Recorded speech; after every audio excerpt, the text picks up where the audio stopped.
So hello guys, আজকে হচ্ছে 15 August আর আমরা বেরিয়ে গেলাম তিনজন কার বাজারের দিকে, কারণ আজকে হতে চলেছে একটা বাইকের বড় রেলি, কিনা পশ্চিম মেদিনীপুর খড়গপুরের সৎকয়ে অবস্থিত। আর হ্যাঁ, এই রাইডে কে কে পার্টিসিপেট করেছিল অবশ্যই কমেন্ট করে জানাবে। এই রেলিতে বাইক বলতে যাচ্ছে সুপার বাইক একটা রয়েছে বেনেলি 600i, আর দুটো রয়েছে হায়াবুসা, একটা জেড এক্সটেনার আর একটা নিনজা 400। আর দেখতে পাচ্ছ আদার্স বাইকও অনেক কিছু রয়েছে। তো গাইস দেখতে পাচ্ছ এখানে ভিড়টা চেক করো, ক্রেজ দেখো গাইস, প্রচুর ভিড় দেখতে পাচ্ছ, চারদিকে লোকে ভর্তি একদম। তো চলো অনেকই তো হলো, এবার সুপার বাইকের এক্সস্টের সাউন্ড গুলো শোনা যাক।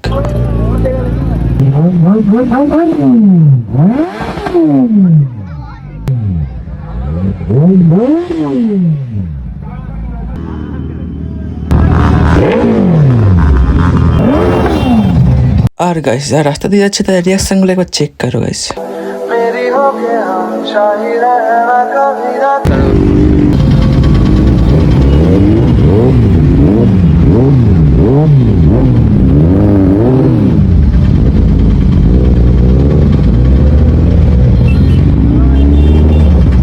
বন্ধুরা এবার আমরা যেতে পারলাম রাইডে, অবশ্যই আগের বারে যাবো। আর ব্লগটা অনেক বড় যাচ্ছে, এতটা পর্যন্ত অবশ্যই একটা কমেন্ট করবে আর একটা লাইক করবে আর ফলো করতে ভুলবে না। Bye bye.